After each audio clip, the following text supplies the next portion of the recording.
Well, hello, everybody. Welcome to the Wright Report. My name is Mervin Wright, the namesake. I'm being joined today by one of my somehow best friends in the world, one of the greatest minds I know when it comes to sports, Miss Ashley Moore. What's going on, girl? Gang, gang, what it do, what it do.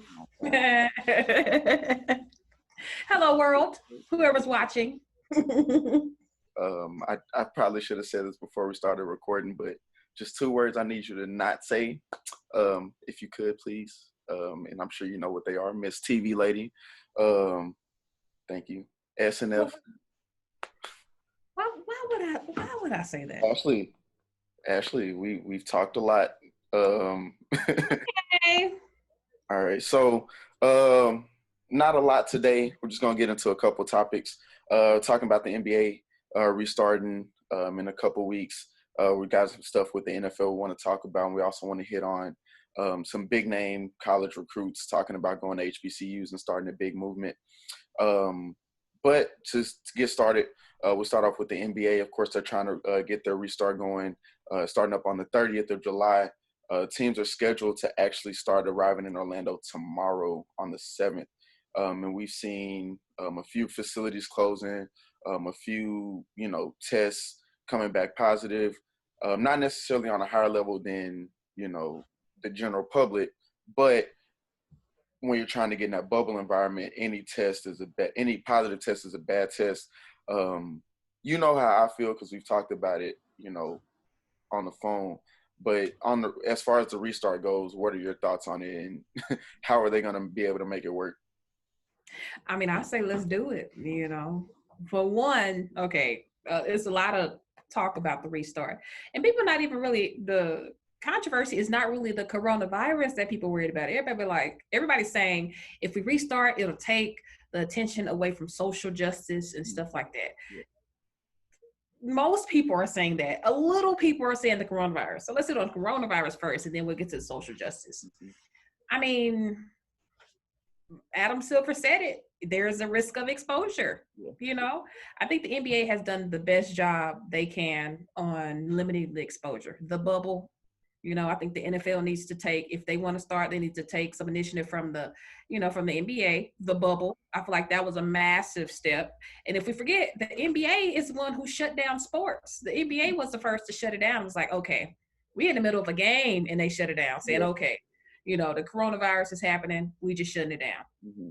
No, I think we should also take the NBA's lead when it comes to the bubble. Of course, some players have the coronavirus, some players tested positive. At this point, there's risk of exposure. Yeah. I come to work, what I mean? Granted, like 80% of my job works from home. Mm-hmm. Our producers produce from home, our weather people, some of them work from home, but there's still risk of exposure when you come to work. Yeah. That's everywhere. When you go to the grocery store, it's risk of exposure. So, I mean, start the season. Yeah. And don't get me wrong, I understand that we're never going to be in a position of it has to be zero positive cases, period, because that's just never going to happen. I mean, you look at pandemics and you look at the flu. Hell, the flu comes around every year and we just deal with it. But I'm glad you said what you said about the NFL because, thinking about that, it's easier to quarantine the NBA, but especially only 22 teams because obviously smaller rosters, fewer people, less people you have to really keep a hold of. And even MLS is doing it and hockey's doing it. But like with the NFL, it's kind of different because you got, 53, 60 people, probably going to be about 60 people per team, plus coaching staff, plus medical people. That's going to be a little bit different. We can hit on that later. You can do it. It's doable. My thing with the NBA is it's like I said, people are supposed to be flying to Orlando tomorrow. Orlando is one of the hot spots. Texas Right. is one of the hot spots. California is a big hot spot. There are, hold on, because I did my research. That's 9 possible teams out of California, Texas, and Florida.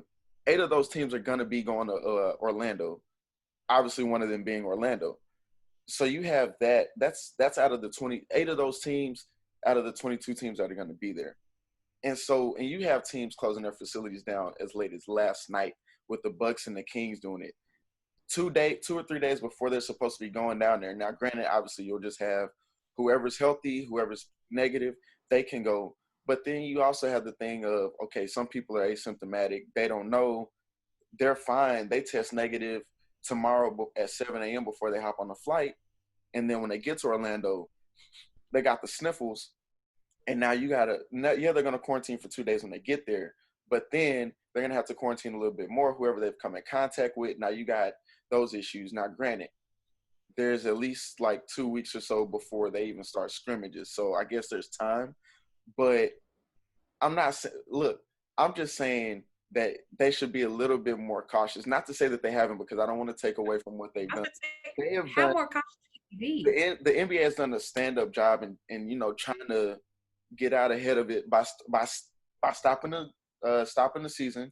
Obviously, just want to put it out there. The Mavericks were the last team to win on national TV. Just putting that out there. But they're doing an amazing job, and I'm not taking away from that. But what I'm saying is, at what point does it become too much of a risk? Even Adam Silver said there's no such thing as full steam ahead.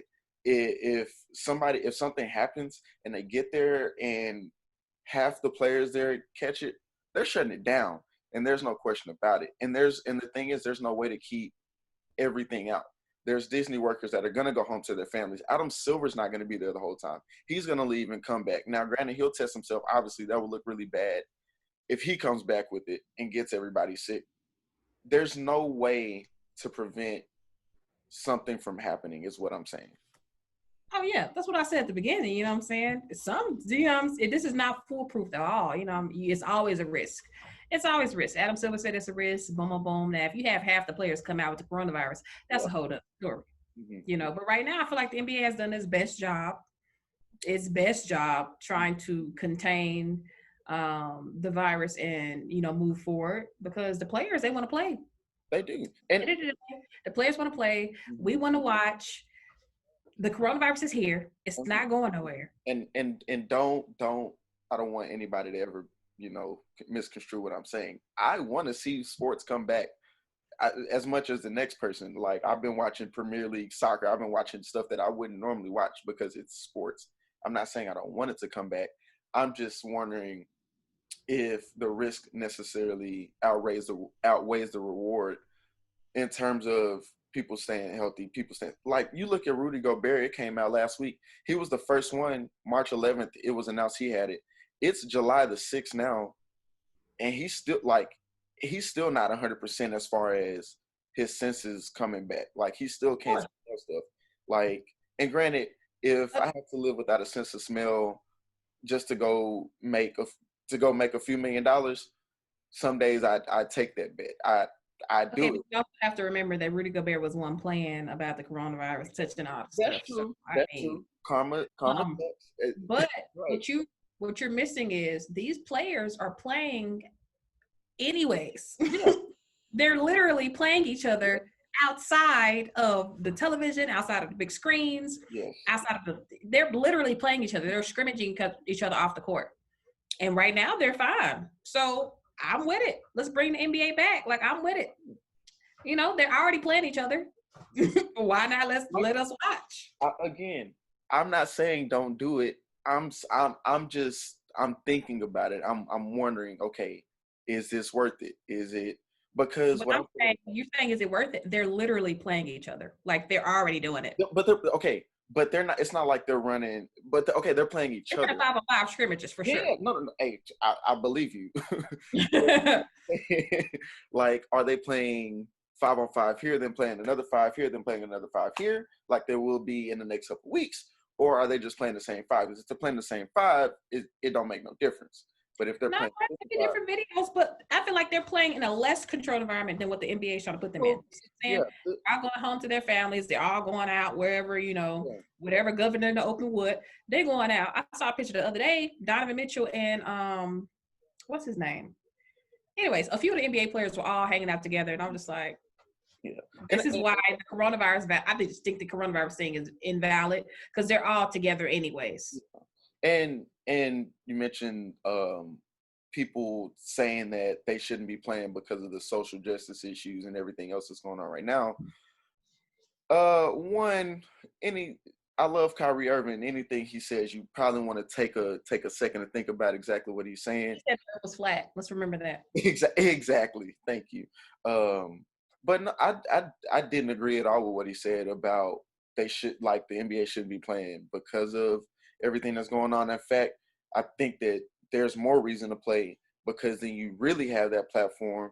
Because don't get me wrong, as much as I love hockey and soccer, whatever else, if NBA is on, that's what most people are going to be watching, and you have all that platform to say what you need to say and get it out there. Because the NBA, even like when Kaepernick first started kneeling, NBA was the second on board essentially, and they've been more vocal about this the past 4 years than anybody else has. They've always been on the player side when it comes to social justice issues and letting them get their voice out there. And so I feel like with that and with that league and that commissioner and the owners being more willing to allow them to say what they need to say, that's more reason for you to go out there and play.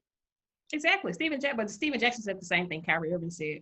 He was just like, we got homes to protect too. We have families too. Y'all shouldn't play. And I'm just like, I mean, what else are they doing besides playing? Yeah. You know what I mean? It's not like, granted, a lot of them were out protesting with everybody else. Yeah. You know what I mean? But the coronavirus is, the cases have sparked. So, okay, now a lot is not as many protests as there were. Mm-hmm. What other way to put spotlight on social injustice?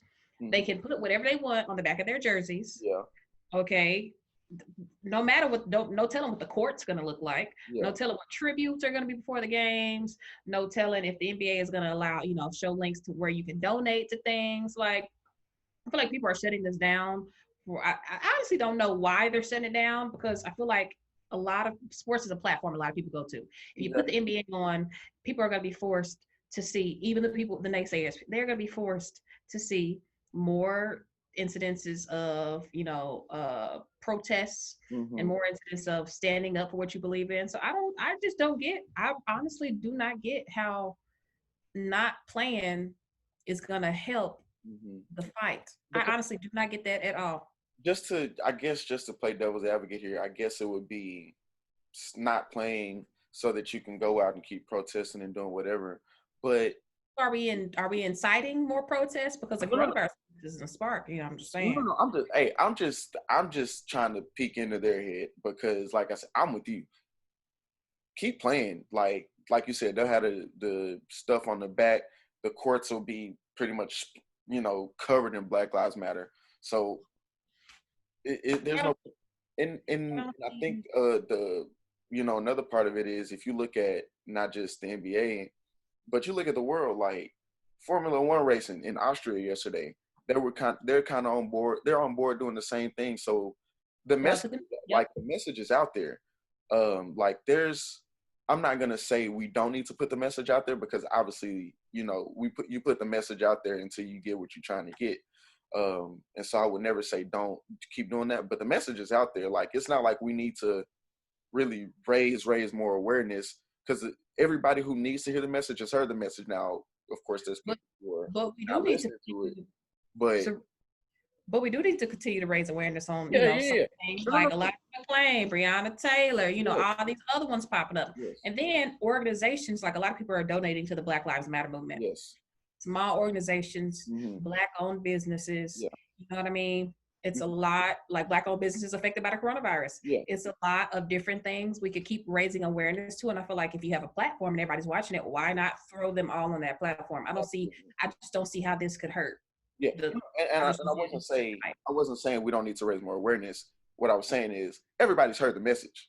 Like, the message is out there. There are the people who refuse to listen to it. That's what I'm saying. But the message is out there. Like, everybody. Like basketball, and you don't like the message. Oh well, you force that. See, that's the thing, and that's the thing. It's like you like the players, you like the people who are who you're cheering for, until it's time for them to say something. That's how it's always been.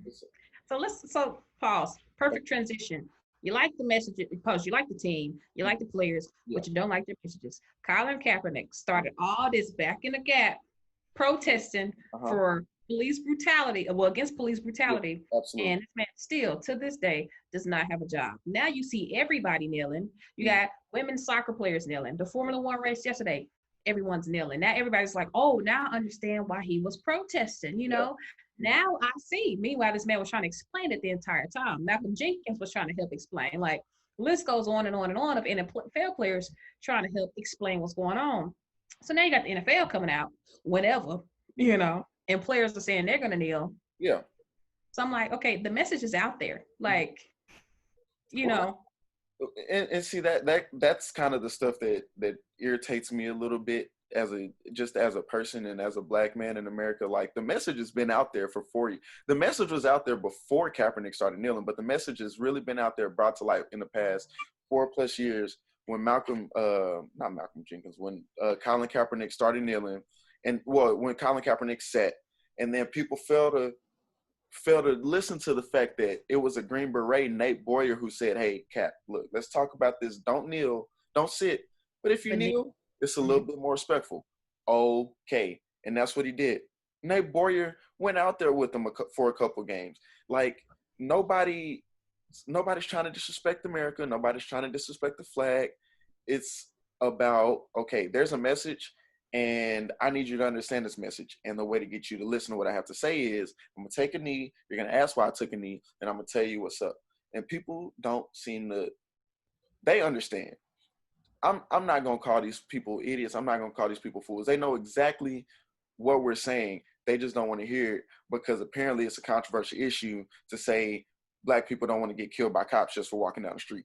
Apparently that's controversial. So now that more people are flocking to the message, you know, and Colin Kaepernick, they're more accepting for Colin Kaepernick. Where, if any, should this man go? So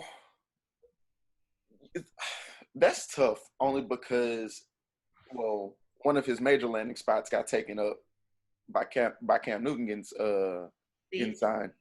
But I think people are too focused on the fact that they want Colin Kaepernick to be a starter. Yeah, this man can come into the league and be a backup. Yeah, but see, he's been played for years. Yeah, but I think part of the issue is he was a starter. He was a legitimate starter, and people may talk about his last season or two, but people who say that need to remember Chip Kelly was his coach, and you don't have to do much research to understand why Chip Kelly's not in the league anymore. He's a college coach. Exactly, and that's an iffy statement too, but we can talk about him later. He's an offensive coach. Trying to help you out. Thank you. But the thing about Kaepernick is, like you said, he's been out for 4 years. I would love to see him get a job. Obviously, I want him to get a job back because he deserves it. If we go back a few years, he was better than most of the quarterbacks in the league. If you go back now, at the very least, he's better than pretty much any backup. So yes, he could come in as a backup, but would he? Because if you're gonna come back and get your job back, I need it to be as a starter. Personally, if it's me, I need it to be as a starter. But if your whole purpose was to get back into the league, what's wrong with being a backup? You know what I mean? Think about Nick Foles. Mm-hmm. You know, think about Nick Foles, started as a backup for the Eagles and took them to a Super Bowl. And especially the type of player Colin Kaepernick is, he can be a backup, and you never know what happens, and he can come into a starter. Yeah.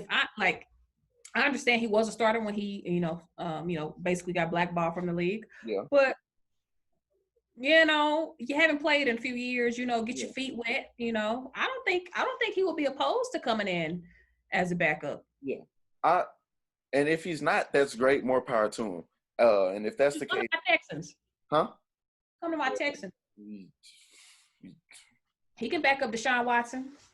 I was gonna say he could go out to LA and be a Charger because they have Tyrod Taylor starting right now. Taylor. They got Justin Herbert, who was iffy in college. Herbert will eventually be the starter, correct? Yeah. So why not put a veteran out there? Show him the ropes. A Super Bowl caliber quarterback. Yeah, he took his team to the Super Bowl. Show him the ropes. You see what I'm saying? Like he doesn't have to come out and be a starter. That's true. And if he's gonna go that route, my best bet for him would be, and let's make sure this is marked because I'm 1-for-1 on quarterback predictions. Have him go to not Carolina, the Chargers, right? Somehow end up in Chicago because you don't like Mitchell Trubisky. Mitchell Trubisky is straight garbage, and everybody knows it. Murray does not like Trubisky. They declined his 5th-year option for next season. Okay, So they don't even like him. The fans don't like him. So how wrong am I to say he's garbage? He's garbage. It's out there. Everybody knows it. So there's going to be a spot open. Now, granted, yes, Nick Foles is out there too. Colin Kaepernick with another year under his belt is better than Nick Foles. It's that simple. That's true. I mean, that's true. True. That's true. He's a Cam Newton type quarterback. Exactly. He can pass, run, all that good stuff. Double threat. So, speaking of your 1-for-1 on quarterback predictions, you predicted that Cam Newton would go to the New England Patriots. I did. Now, I was not knocking your prediction at all. When I read your little report, I wasn't knocking it. Not at all. I said, okay, I see your valid points. Now, did I think he would go to the Patriots? Definitely not. Definitely not. So that surprised me. Mm-hmm. Well, and I kind of said it in that it's like you don't, or I said it in something, trying to think about what Bill Belichick is going to do would drive you absolutely insane. Like that's dumb. I would never try to do that. But if you looked at everything, that was kind of the best landing spot. The biggest issue with the Patriots was kind of taken care of with the fact that he only signed for $1 million. Now, granted, he can get up to I think it was 7.5 million with incentives and all that stuff. But the guaranteed money is trash too. Oh yeah. So, I mean, you gotta think about Cam Newton. He has to have a stellar year because that's the only he's gonna get paid. You know what? Thank you for saying that. We're gonna add to this. So, who's under more pressure here? Is it Cam or is it Bill? It's definitely Cam. Bill Belichick isn't under any pressure. It's Bill Belichick. Yeah. How many rings do you have? You know what I'm saying? You're not under any pressure. It's just like, okay, well, we don't have Tom Brady. He left, so let me see what I can do. Yeah. So Bill Belichick isn't under any pressure at all. Cam Newton, however, is under the ultimate pressure because this is a year that determines his future as an NFL quarterback. Mm-hmm. Think about it. Think about how long it took teams. How many he didn't have a job for a good minute. And we were just like, why hasn't Cam Newton been signed to a team yet? Mm-hmm. Then he signs to a team, and his guaranteed money is trash. Mm-hmm. His contract is trash, and it's incentive-driven. Like, he has to have a stellar year to get paid. Mm-hmm. Now, granted, he doesn't need the money. Cam, I mean, if he's been responsible for his money, which I'm assuming he has, the man doesn't need the money. But his contract is heavily incentivized. So you literally have to have a great year to get paid. And you also have to have a great year to have a future. So Bill Belichick under no pressure, Cam Newton, the ultimate pressure. And I don't think it's necessarily, like you said, Cam he doesn't seem like the type that would just be going out blowing all his money and end up, broke, a few years after being out the league. So I don't think it's necessarily from the money standpoint, but like you said, it's about getting a job next season. Whether it's staying in New England, whether it's going somewhere else, playing for another team. Like you said, Bill Belichick, he got 20 years of clout built up. Granted, it was with Tom Brady. So I might have to go and say Bill, he doesn't have as much, but Bill Belichick might have a little bit. He might want to prove all those people wrong that are like, oh, you only won because of Brady. You only did it because you had him as quarterback. No, hey, I'm just. Are you forgetting what year was it? It was 2016 when Tom Brady was hurt at the beginning of the season, and Bill Belichick played with 3 different quarterbacks and was still undefeated. Yeah, starting because of the Deflategate. Yeah. Bill Belichick doesn't need to prove anything to anybody. You let the rings. He only missed for 4 games. He only missed them for 4 games, and I don't remember their schedule that year, but I'm just saying he only missed 4 games. Now, I believe they beat my Texans one of those games, and I was hurt. Yeah, exactly. He ain't nothing proof. He good.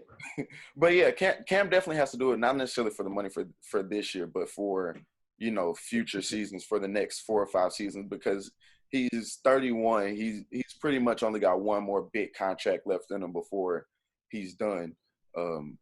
But if we're comparing O-lines, he's definitely in a better situation. That's very true. He has a better line. His receiving core is shaky at best. So we'll see how that goes. I'm a Texans fan, so receivers,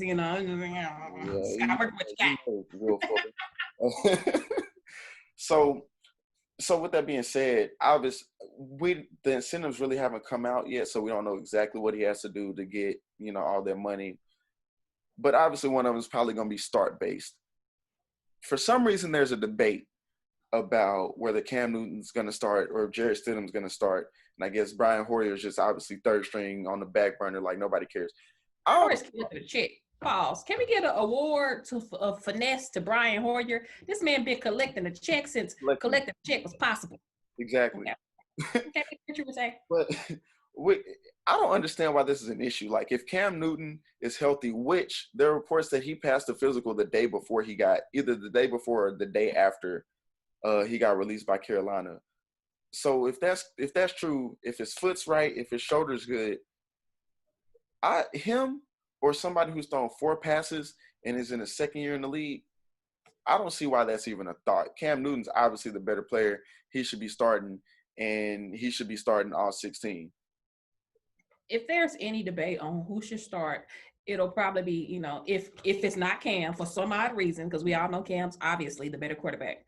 If it's not him, after game 1, Bill Belichick will be like, okay, Cam. Yeah. You know what I'm saying? Okay, Cam, get a game. you know how it goes. Come on, get it. But it's like I said, I don't understand why it's a debate. Some people think it is. Some people think it's. I don't. Some people think Jarrett Stidham should be getting the start. No. Speaking of a couple more things, I don't know if you saw it, but it popped up right behind you. They were talking about the Redskins possibly changing their name. What are your thoughts on that? Because they've been under pressure for about 4 or 5 years, and it kind of went away, and nobody said anything. Now that everything that's been happening in the past few months, they've been under pressure because folks been applying the pressure. A few years ago, when we said change the name, everybody was saying change the name. But then you got Nike pulling their merch off their website. Mm-hmm. Now that right there, once you affect somebody's pockets, is when you start seeing some change. That's why it's not because they don't care. All this stuff is going on right now. People changing their names, donating. They don't really care. They just trying to do it because of the current climate. No, the Redskins are doing it because their money is being affected by it. Because if they cared, they would have done. Like, if they cared, they would have done it 5 years ago. Exactly. You think about it. If you look at, because they're talking about it in baseball with the Indians too. I don't think the Indians are going to change their name, but at the very least, they've been at least proactive about it by changing their logo and changing it from Chief Wahoo, which is one of the most offensive logos in sports. But back to the Redskins, like you said, it's affecting the pocketbooks, and that's the only reason he's going to do anything. Like, it came out yesterday that 3 of the minority owners who own 40% of the team collectively, they're like, all right, we're out, because one, Dan Snyder's, from reports I hear, is one of the worst owners in football or in sports in general, and they don't like working with him. And so you have that on top of all the pressure. Do they change it by the start of the season? I don't know, but when 2021 season starts, I think they'll definitely have another name. Oh, for sure. Just have to, that's what you got to do. These major players got to affect the pocketbooks, and then that's when you start seeing stuff happening. And then, kind of segueing into some other stuff that's going on in the NFL, that came out a couple weeks ago and said that week 1 they're playing Lift Every Voice and Sing, as well as the American National Anthem, which I think it's cool. That's great. But it's kind of one of those things where it's symbolism instead of action.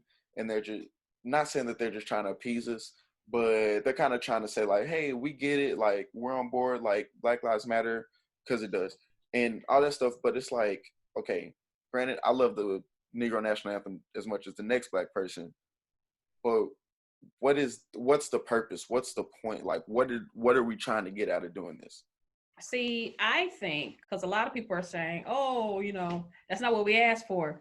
But in my opinion, symbolism sparks action. You know what I'm saying? Like, you have Martin Luther King Jr. behind you. The civil rights activists were looking for a face to the movement. Yeah. You know what I mean? They needed a symbol for the movement to actually pick up to something. You know what I'm saying? So, like, I understand it's just a small thing, but I do think they're headed in the right direction. Yeah. And if you're going to play, the national anthem, might as well play Lift Every Voice and Sing. Yeah. You know what I mean? I just feel like, I feel like it is a force, but I feel like it's a necessary force. Yeah. You see what I'm saying? But don't stop there for sure. Now, if they were to stop there, I'd be like, okay, now what was that for? Exactly. You know, Because that's but what they it's fetched like. this money.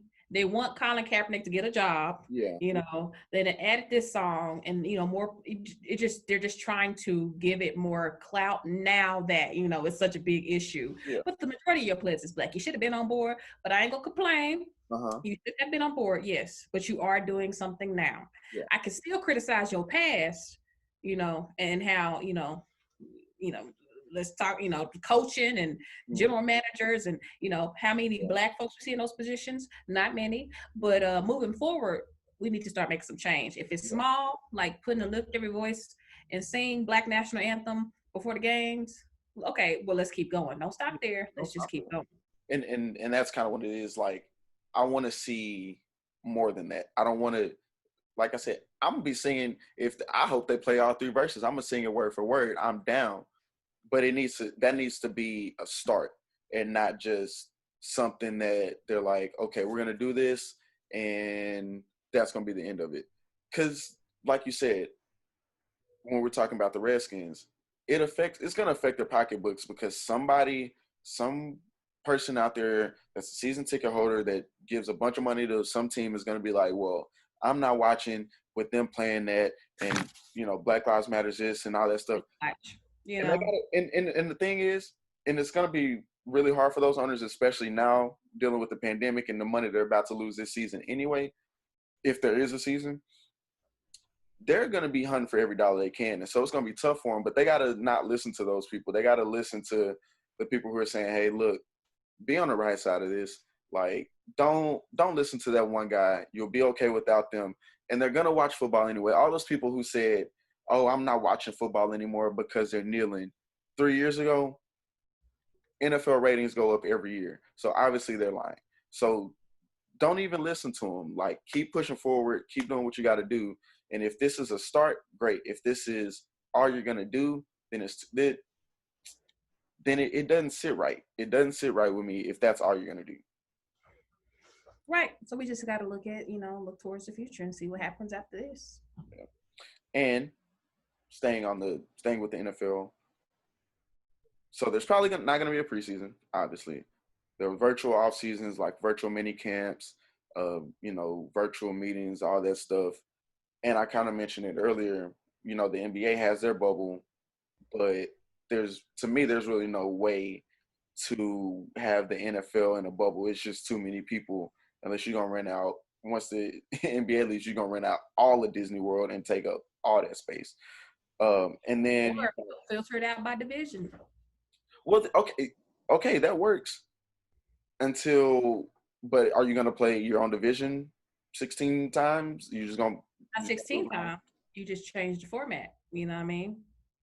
You play everybody in your division twice. Mm-hmm. And then, like a playoff format, the winner of that one plays somebody out of this division. There you got the bubble here, bubble here, bubble here, bubble here. So you're literally thinking like a World Cup model, kind of. Basically. Okay. So, okay, I would get on board with that. I could get on board with that. If you football, you're gonna have to fix something. You're gonna have to change something, alter something. It's not gonna be the way it's been. Yeah, and I'm not saying, like, obviously. At first, I was thinking, okay, we might not have fans in the stands for the first maybe 4 weeks, 6 weeks, 8 weeks. I would be surprised if I'm able to look somewhere and buy a ticket and go to a game this year, because it's just, that's not worth it. That's not worth it at all to have 10,000 people in the stands. It's just not worth it. But thinking about that, like, okay, even if their schedule gets pushed back, NFL, I feel like, is one sport that might actually have to be full steam ahead, because as much as they can't necessarily control 53 players at a time plus coaches and all this stuff, they're going to play. But then you look at college, you look at high school and stuff. How does that work? Because you're hearing about people talk about, okay, this might be a spring season, high schools might play in the spring or whatever. Would that even work? College playing in the spring, definitely. Mm-hmm. Just move it to the spring. I don't see what the big deal about this. And the reason I ask, and move it to the spring. Mm-hmm. And the reason I ask is because, like, it's obvious. So this every season that every 2020 season is obviously affected, whether it's NBA, NBA, NHL, whatever. Mhm. Next season is obviously going to be affected too. You know, just looking at the NBA, the finals aren't going to end until the 13th of October at the latest, and they're going to start in December. So this season messed up, next season's messed up, and maybe we'll get back on track in 2022. Mhm. But you know, once we get to that point, you know, obviously, you know, maybe things will be back together. If you're gonna mess with it, you know, then mess with it. I just think that it's gonna be tough to get the NFL on track to start on time and finish on time. I mean, hey, you just gotta do what you gotta do. Yeah. Finish on time. I don't think the end date has to be a definite end date. Mhm. You know, like the NBA. You know, they stopped and they started again. Now their end date is, Yeah. ain't gonna be no summer league. Like it normally is. They just changed your whole. Hey, you just gotta change your whole model. It's the new normal. That's what it is. Cool. And last thing, because I know you got to go. I know you superstar. You got stuff to do. Oh Um, well. Recruits going to HBCUs real quick. What's your thoughts on it? Hey, so my boy Mikey Williams, the biggest high school recruit there is, he posted a tweet. I think this is what got everybody started. He posted a tweet, said, "Oh, HBU sounds nice right now." And then he went on and said how he'd been thinking about it for a minute. Listen, Black athletes, NCAA basketball is comprised of Black athletes. Granted, they are international, they're great white athletes, Hispanic, all that good stuff. But the majority, Black athletes. Mm-hmm. And these Black athletes go to predominantly white institutions. And I just say, take it, move it to HBCU. So one of the recruits actually committed to Howard, move it all to Yeah. HBCU. So I'm with it. I'm with it. These HBCUs struggle for money. Meanwhile, all of our Black athletes are going to predominantly white institutions who have money, have Mhm. had money, and will forever have money. Yeah. Meanwhile, these HBCUs need money. So take your talents to where you can actually, it's a form of activism. You can actually raise money for that school. So I think it's great. Yeah, I like it. I want to see more of it. My only thing would be to say, just guys, to all the Black athletes, Howard's not the only one. There are other HBCUs that are D1. Just TSU remember has that. made a few times. Exactly. Just remember that when Grant- you're looking, if you're thinking about going to an HBCU, Howard's not the only one. Howard's great. Obviously, it's the one everybody knows. Look, look around. Spread the wealth a little bit, if you will. I got you. All right. Well, that's all we have for today. Ashley, thank you so much for joining me on my first episode. You are not the best, but you're okay. Uh, Anything you want to say before we get out of here? Nah, that's it, fam. Gotta hit the gym. It's leg day. You know what I'm saying? So let me go hit the gym before I gotta come back to work. You know how it is. I don't, but all right. Well, thank you. Peace, love. See y'all later. All right, peace.